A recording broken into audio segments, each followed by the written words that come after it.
This is the really critical part, right? What's the actual strategy? What is the combination with super that you've come up with for these people to be able to execute on? Oh, we haven't actually set the scene either on what are they shooting for? What's the passive income?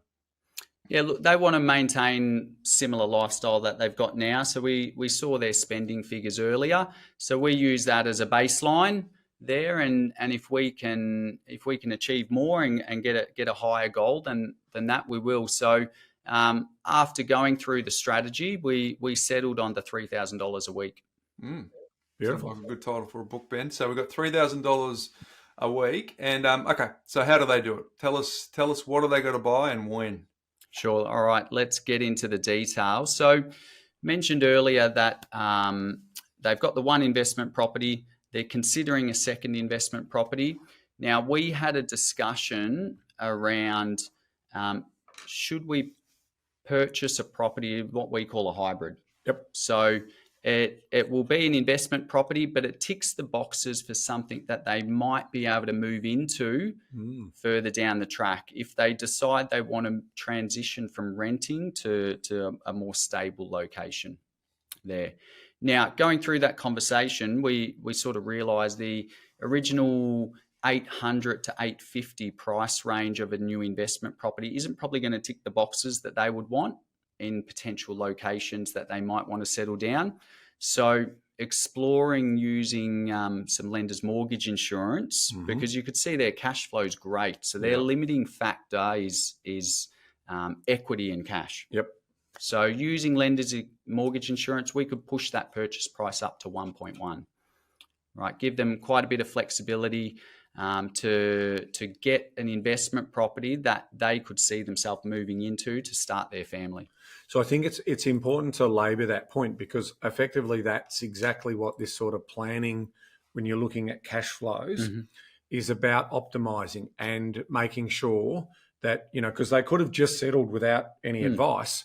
Well, 850, let's just build to our portfolio with no science attached to that. But because they do have really strong household income, getting that better location does give us that choice for that hybrid scenario. That's right. So I think that's really important, for anyone who's thinking about, doing this at home, is what is that sort of comfortable level that you can get to if you're still a bit unsure. So this hybrid model is giving this couple an ability to buy in a better location, to have it as an investment property to start with, so then 2 in the portfolio plus renting.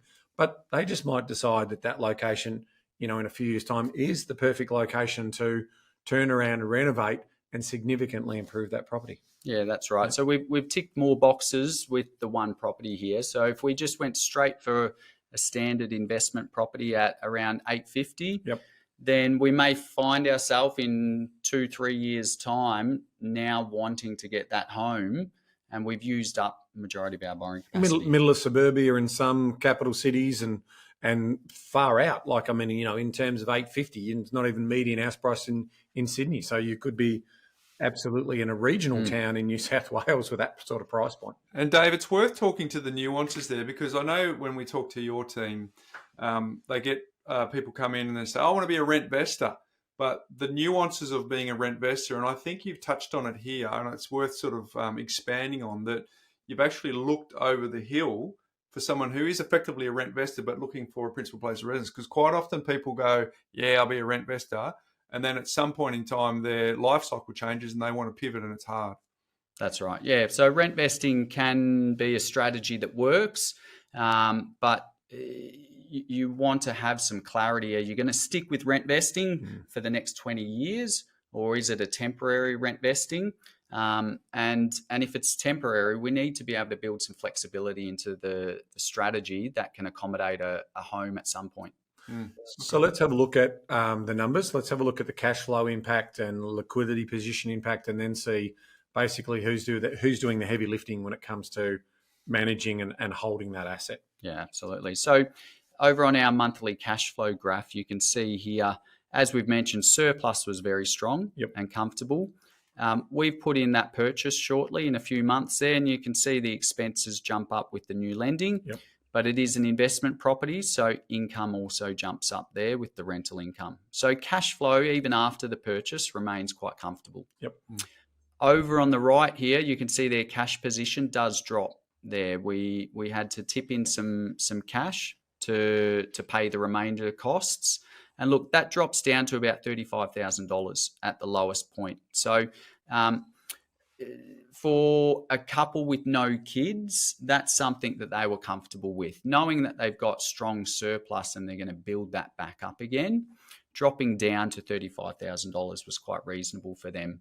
If it was a different couple in a different situation with kids and so on, that would probably be pushing a bit too low on a cash buffer, something like that. Well, let's just go back and have a look at that impact. You're saying it's still quite comfortable. So when you hover over here, you can see that, quick calculation on that says 28 from 19 is effectively $9,000 in still active surplus. So that 30, as you can see then by the liquidity side, that surplus doesn't stay down there. It starts to rocket back up again in terms of that first purchase. Yep. Yeah, so it's a temporary cash position that we recover on quite quickly. Beautiful.